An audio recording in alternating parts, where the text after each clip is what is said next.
well, if you go on TV and tell the truth, we're just going to do something to challenge your credibility. How many times do you think this kind of thing has happened in real life? That's the whole point of the show. Honestly, there's a lot of media disinformation put out there. In real life. Yeah. This show's so damn good that at that point I was like, hold on, did Muncie really set this up? Like, did bruh really do what? Hold on now. I thought for a second that he was like masterminding, like, I was like, wait a minute, maybe he did. Bad people don't always get their justice. Like, they don't always get what's coming to them. And unfortunately, that's not the lessons that we teach our children when they're growing up. We don't be like, oh, because, bad people are supposed to get in trouble, right? But that's not really the way of the world. A lot of bad people are on the beach right now chilling. What's up, everybody? It's me again. It's TeaRon. That's TeaRon, period. And this is another episode of Ubiquitous Black's Reviews. Listen, my usual co-host is out, but if you've been rocking with us a long time, then you know this person who's going to be joining me today for these reviews. This is like a 3-time, you know how people win Grammys and they always say, oh, 10-time Grammy winner. They say stuff like that. This is like that. This is like winning a Grammy. Yeah.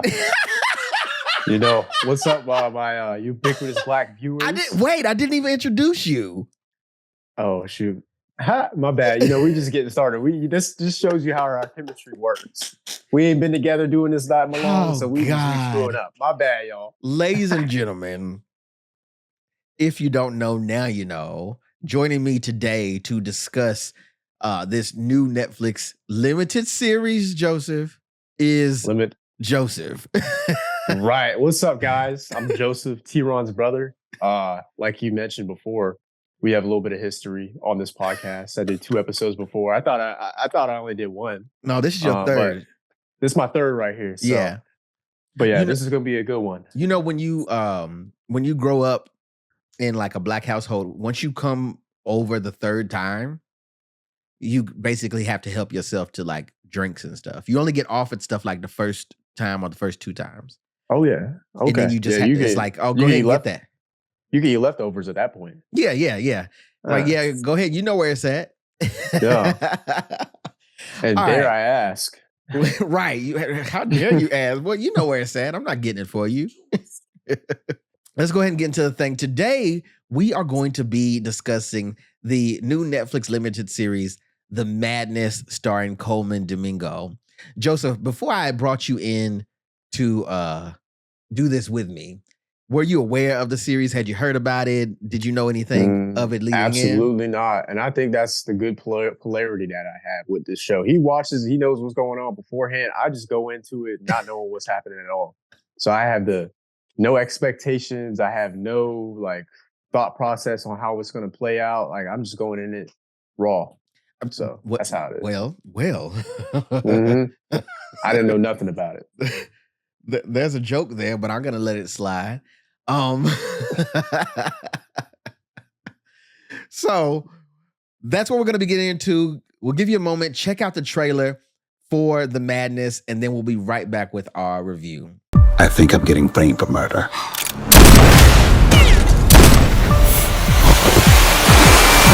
Is murder of a notorious white man. The man was the Jesse Jackson of white supremacy.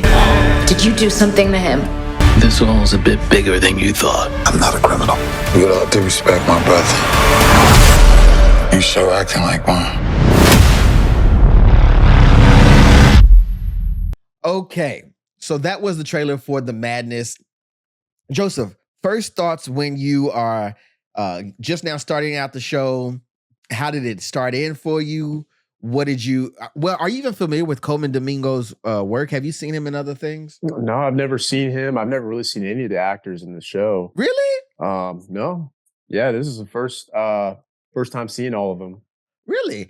Well, in the past, we reviewed the movie called Rustin that Colman Domingo was in. He's been in a lot of stuff lately. And to me, I feel like Colman I think he's planning his moves. Like, he wants like serious awards. He wants an Oscar. He wants to be taken seriously. And I think this show is proof of that, because I think bruh did what he came to do with this whole show. Like he carried it. I mean, as far as I could see, I mean, he was a good lead actor. He was very animated in his, the way he expressed the emotions throughout the scenes and whatnot. You really felt like, he was really there going through those experiences that the character went through. So, I mean, technically he did his job. And I think, he kept me engaged in the character overall. So, yeah. And that's hard to do. I would say when I first got into the series, I knew it was coming like maybe like a month or so ago. So I already was like, okay, let me put this on the list, because I know Colman's doing like serious, like good work. And I know he like means what he does and he puts his all into it. I didn't expect him to play this kind of character. So if you don't know, Colman Domingo is playing Muncie Daniels. And Muncie Daniels is what is he? He's like a CNN reporter, right?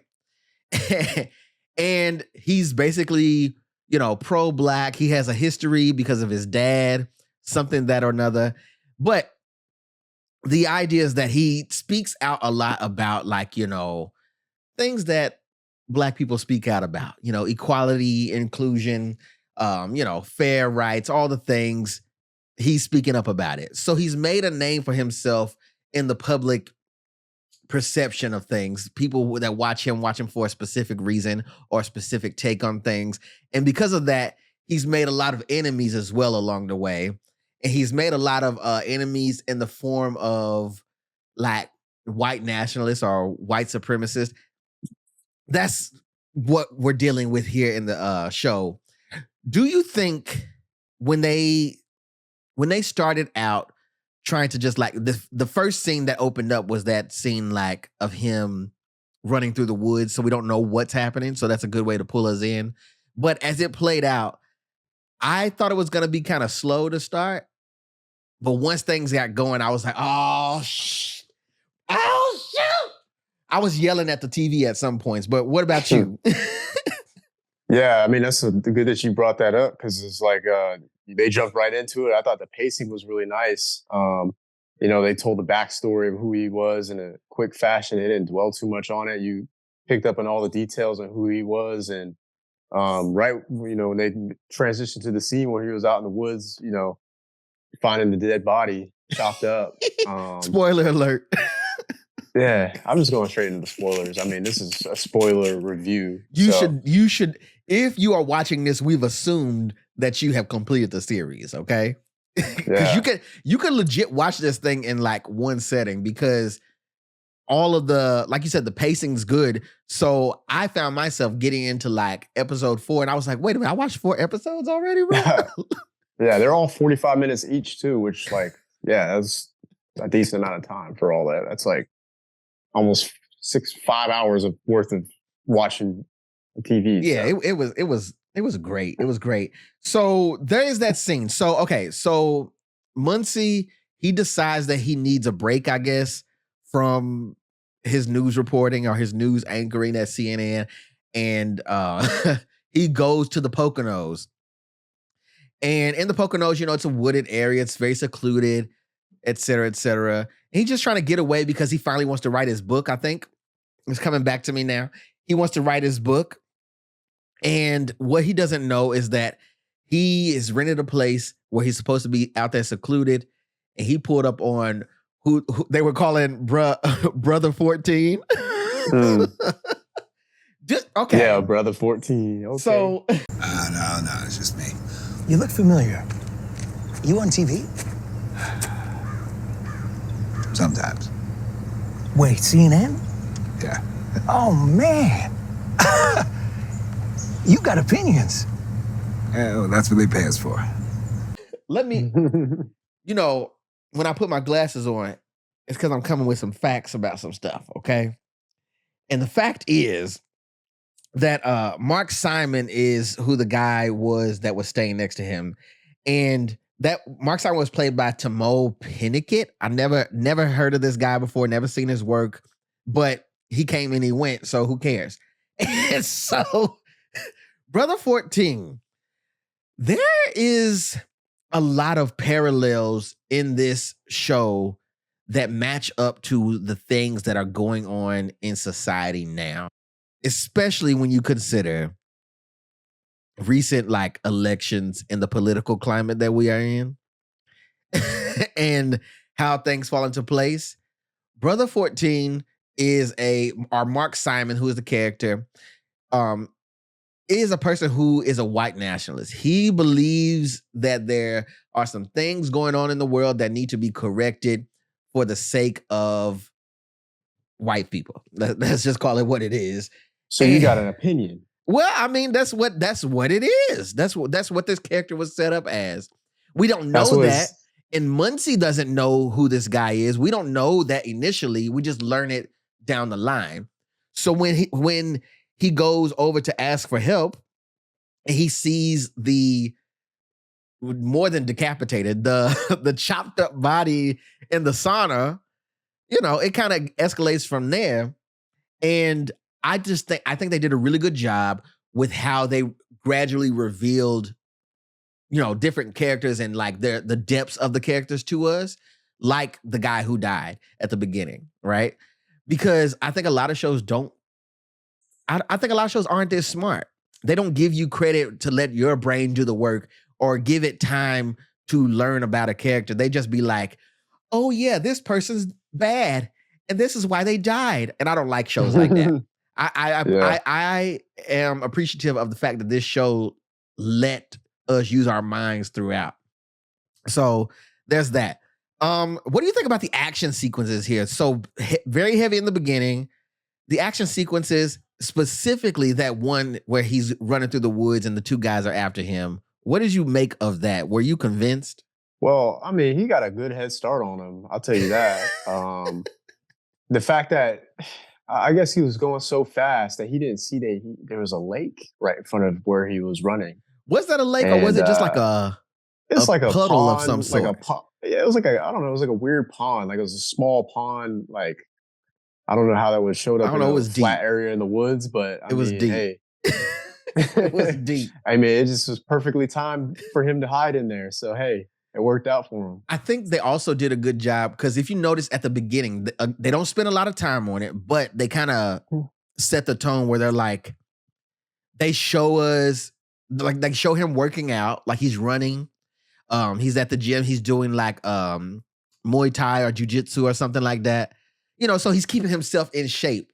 So I think that's good storytelling because when he is finally getting into it in the woods with some guys, you're like, okay, it makes sense. It just didn't come out of nowhere. I'm glad that you brought that up because I honestly didn't even remember that until you said that. But yeah, the fact that he had he was martial arts experience is relevant to him, being a superhero. So. Yeah, being able to take care of himself because otherwise you'd be like, hold on, this man got to be 50 and taking hits like that. Hold up now.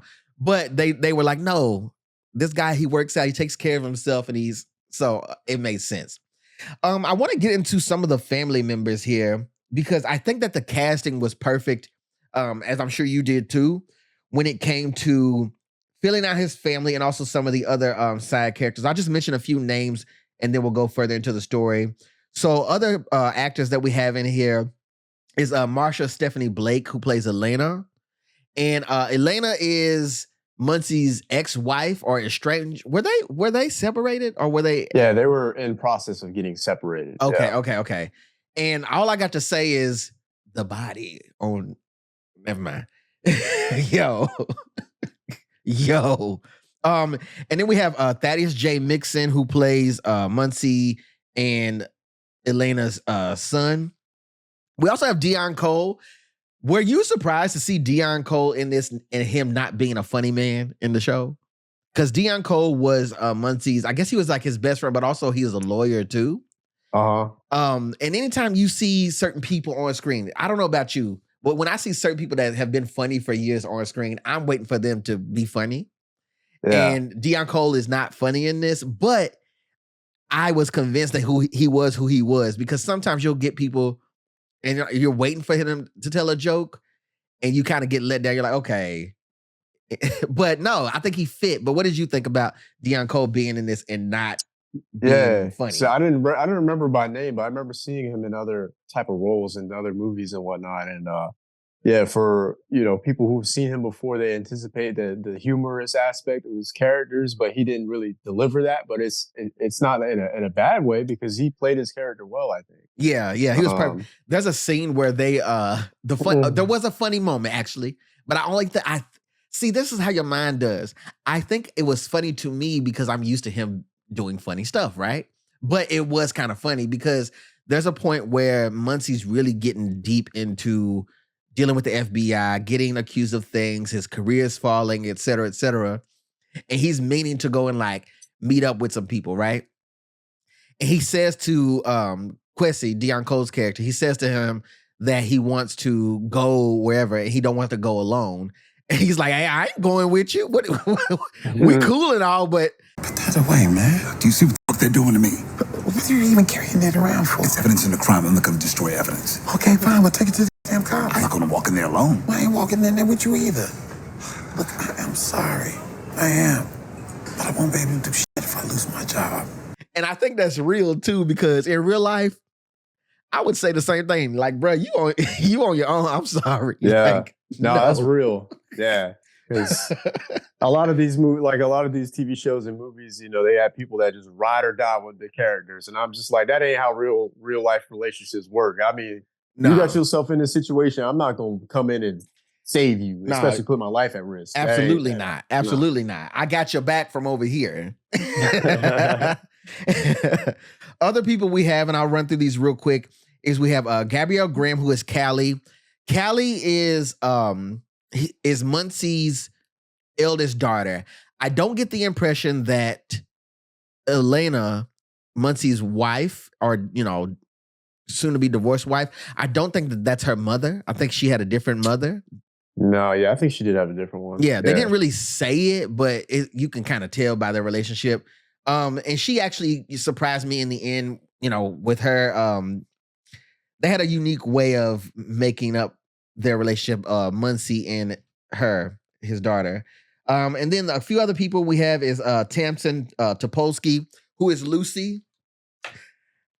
I have a question for you about Lucy, okay? Lucy she was married to the guy at the beginning who got killed, Mark Simon. They have 2 children together. She's now a single mother and they're divorcing. However, I don't know if this show wants us to disregard the fact that Lucy is a former white supremacist. Because I was very confused. Because basically we're supposed to, we're supposed to feel bad for her in a way because she's left that life behind, or she doesn't want to be affiliated anymore, or she was only involved because she was with her husband. Scratch that. You take no, I don't like this lady. I didn't like this lady. I didn't know what to feel about her. Yeah, that was confusing. I didn't like this lady. The actress did a good job with this role. However, because there are some dynamics in there that are a bit iffy, you can greatly offend, some people depending on what they think and when they watch it. And I think they do an okay job with trying to get some empathy because they do show her as a single parent. And also she does kind of come around in a way where she's helping Muncie out honestly in a lot of ways. But at the same time, the whole time I'm watching her in the back of my mind, I'm like, yeah, but she was with them. You got all this intel about how to help people or information on who's who because you was with them. Yeah. Anyways, when go ahead. That kind of went over my head. I felt like I didn't even think she was a part of that team. The way she explained it and went about it, it's just like, oh, I was just with him. I was along for the ride. But, whenever there was one scene, she basically was trying to get back into the organization. She really tapped into her supremacy for sure. She really showed who she really was.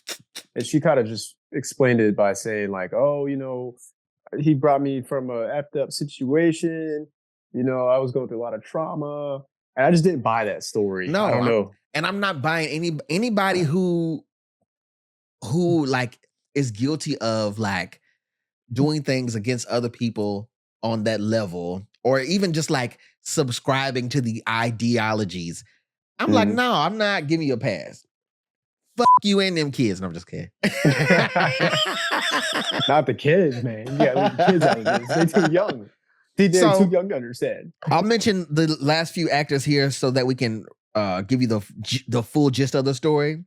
So some of the FBI agents, we have John Ortiz, who is Franco Quinones, Agent Quinones, FBI agent.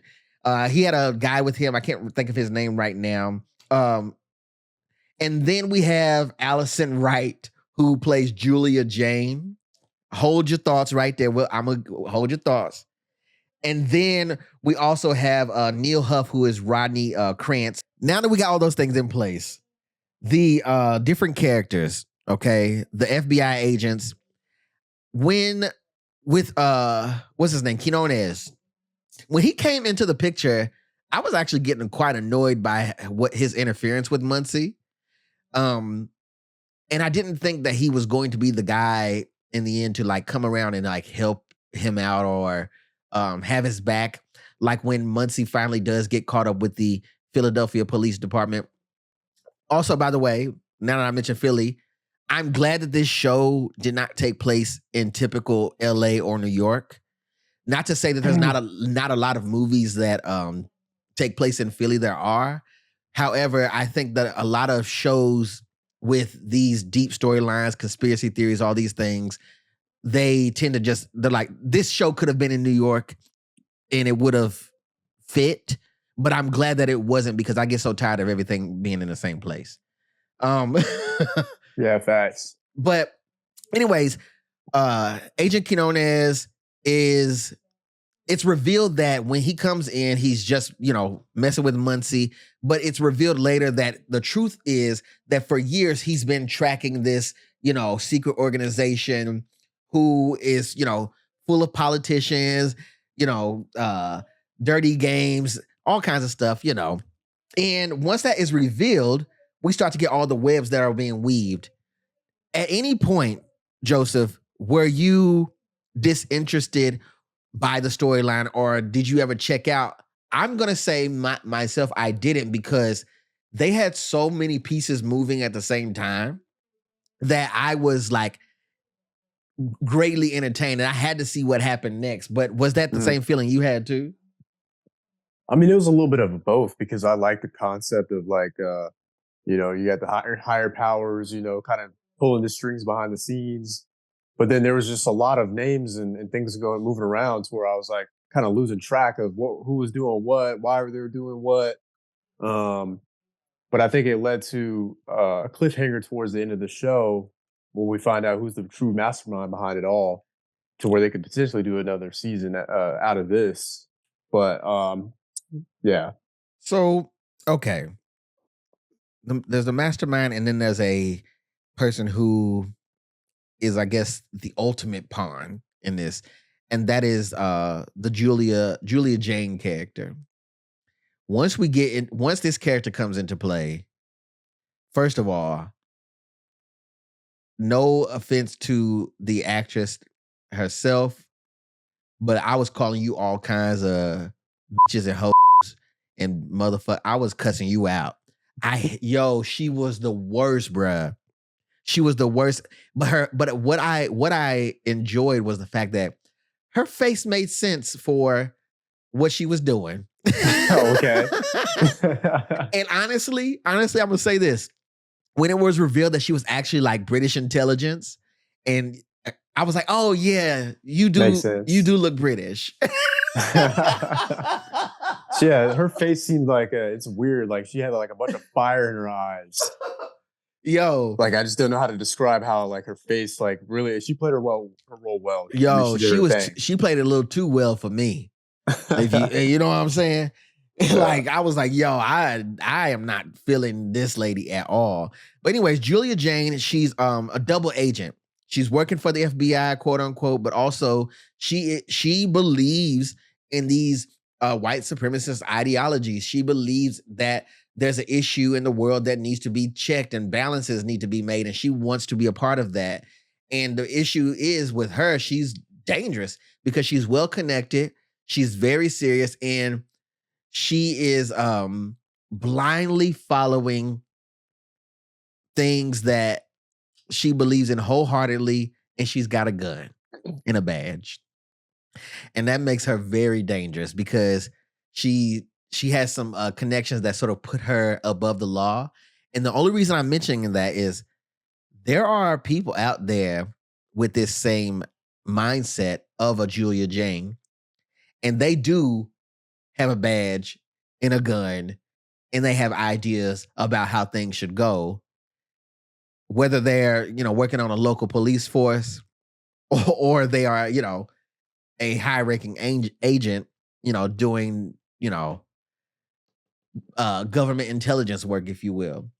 So there's some parallels there. There's some deep things happening there. When they started to reveal these hierarchies, Joseph, the conspiracies and things that were happening behind the scenes, what was going through your mind? Because I was like, yo, what the... I couldn't believe it, honestly. I could believe it, but I just couldn't believe how it was unfolding, because for every conspiracy that people believe in like real life, like we see all the time, they were putting like names and faces to it, basically confirming like, yo, no, there is someone that would be making this decision, or there is someone that would be, doing things like this. And mind you, when those people was storming the Capitol on January 6th, if you remember, that was all planned on a white nationalist app, and a lot of people were on that app, and they all agreed to do what they did. So this ain't too far fetched. What did you take from Julia Jane's and the secret cabal that was running things with the conspiracies and all? Yeah, I can't remember how they discovered her name. I guess it was from a file in the computer. Of a transaction. Lucy got a hold of a file through whatever organization, because again, she was a part of that stuff. I think it was something that her husband had, because he was also a high-ranking guy, and he saved files, something to that effect. Remember, they owned that furniture store or mattress store, and he had stuff in that safe, and she wanted to go and get it. And I think that's where it was. Right? Yeah.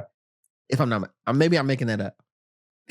Yeah, she really seemed like she was the driving force behind all of this, even though she really wasn't. She was just a foot soldier. She was, financed to do all the dirty work. But yeah, I mean, whenever they found out the main guy's name, it was Rodney Krantz.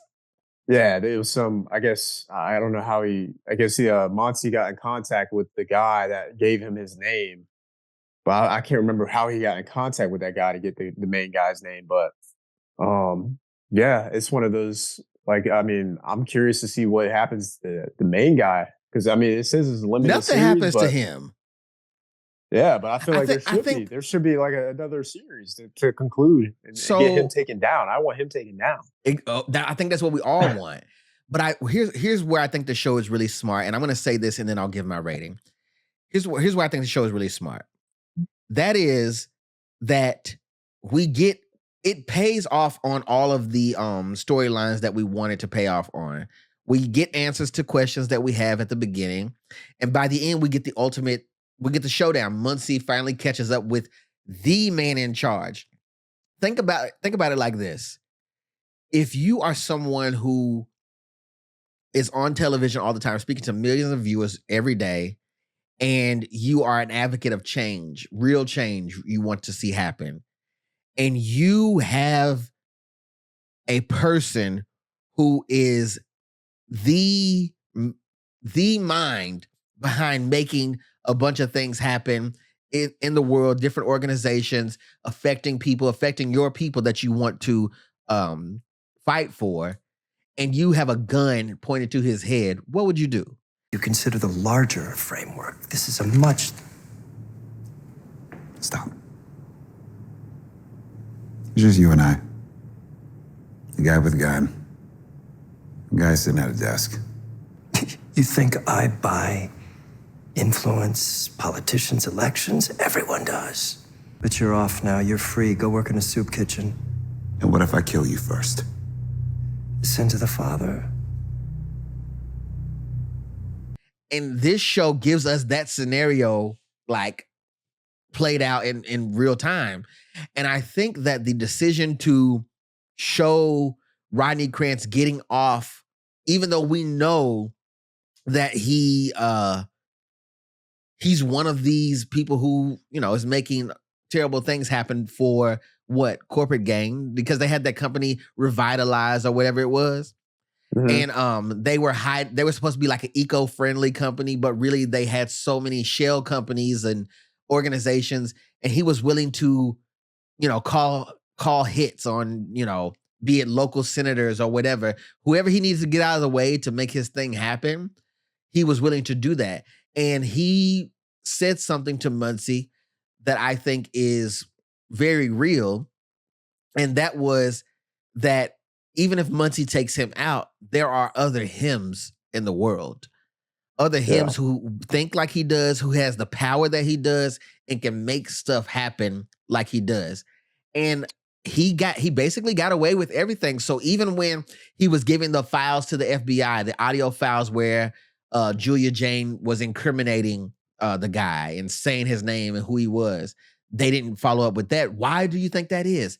Because this guy's got all this power, and they're going to flip that narrative. So when they finally did reveal everything that came out, it was, you know, limited. They didn't say everything. And that's when Muncie has to come on TV and basically, you know, risk his whole life, his family and everything, and say the guy's name on TV, right? But even then, they flip that, because it's just like, well, if you go on TV and tell the truth, we're just going to do something to challenge your credibility.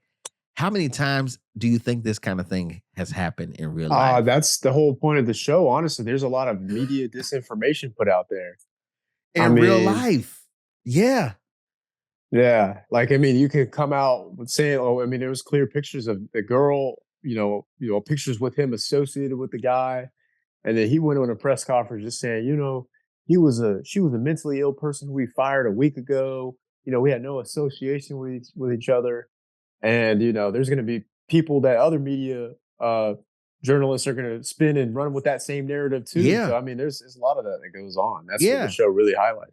And that's a very real thing. And that's where I think the elites, whoever you believe the elites to be, or whatever you believe that to be, they have this kind of power where it's like, we can either pay you off, kill you off, or drive you so much crazy that you have no credibility. And I think throughout the show too, we start to see Muncie spiraling. He's in his own head.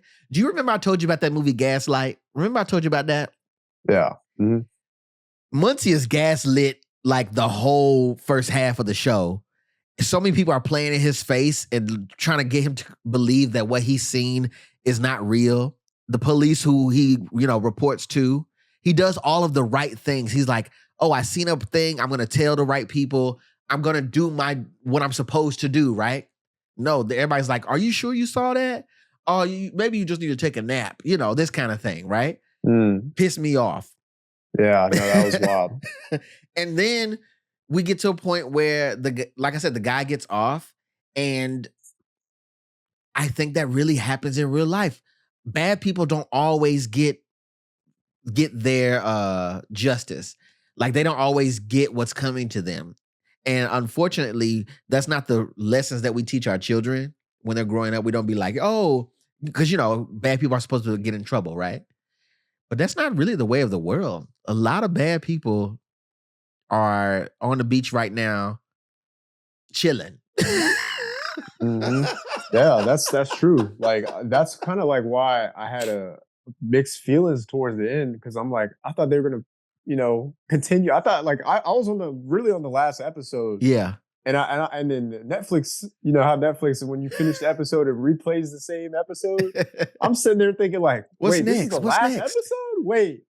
Because I'm sitting here thinking they were taking the big guy out. But that's how the real world plays out sometimes. Yeah. Maybe all bad guys don't get to go in jail, you know? Yeah. There's no, Sometimes people bad get away guys get to scot-free, be so.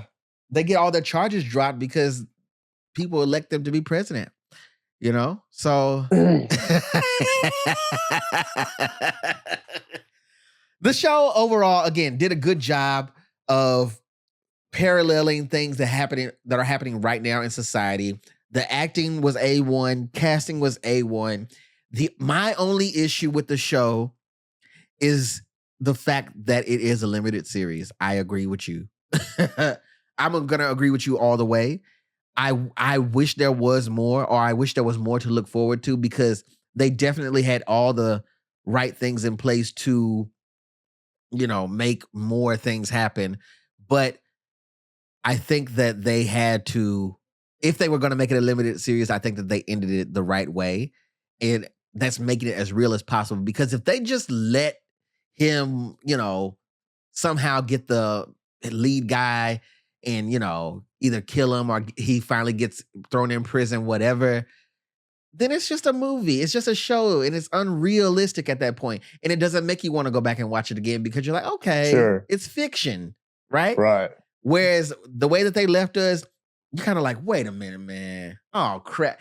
We're talking about it, right? Yeah. So they left the door open for a possible another season, but at the same time, like they ended off a good way too. Yeah.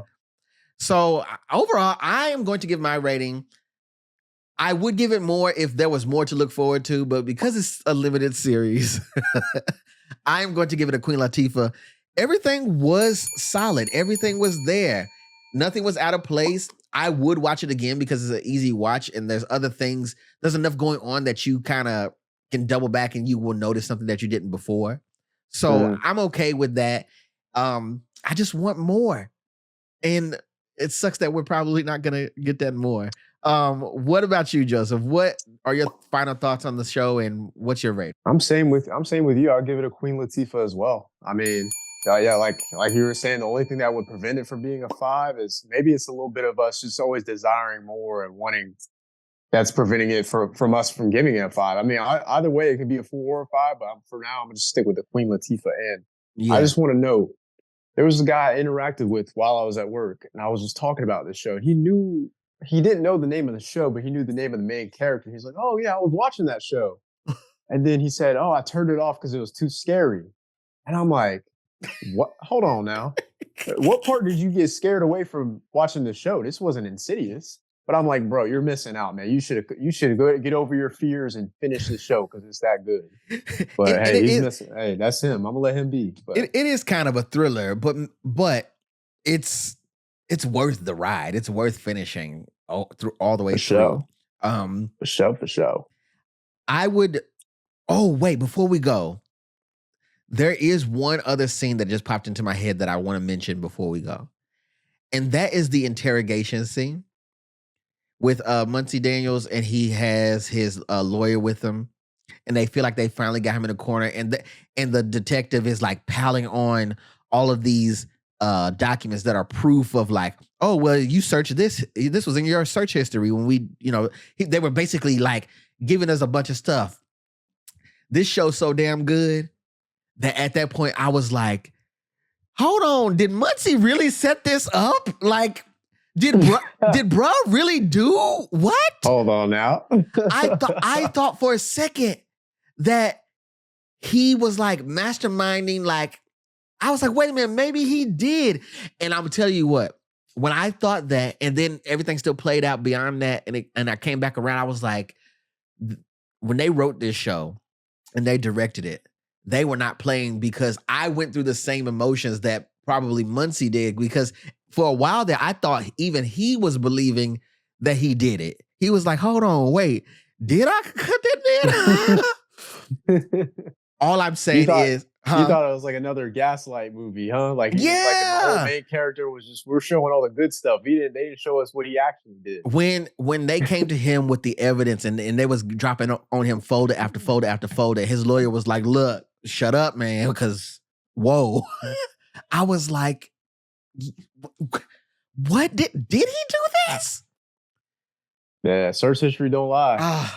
Apparently it does. Apparently it does, because there's some people, out there in the popular media right now who I won't name, last name rhymes with Husk, who said that anything can be hacked. So you do what you want with that. Anyways, if you've been watching this long, go ahead and hit that like button, hit subscribe, hit the notification bell, all the things. You can follow us at Ubiquitous Blacks on all social media. If you've seen this show, drop a comment. Let us know what you think about the show, the casting, the storylines, the conspiracies, all the stuff. There's a lot to talk about here. And let us know. Joseph, where can the people keep up with you are you sharing that yet? Or are you still I'll give you guys my Facebook. You can look me up on Facebook, all right? It's a more personal connection when you add me on Facebook. It's Joseph Brewer. And there's plenty of Joseph Brewers out there, but you'll follow me. You'll see me in TeaRon's friends list. If you follow TeaRon on Facebook. Do not follow me on Facebook, y'all. Don't y'all follow me on Facebook. But I will make sure to put a link in the notes, and if people want to connect, they can keep up with you that way. But also, we're always checking the comments. We're always chatting. So be sure to chat with us. Let us know what you think of the series. Joseph, thanks for joining me and hanging out. Of course. It's always a pleasure being on the show with you, my brother. Until we meet again, peace out, y'all.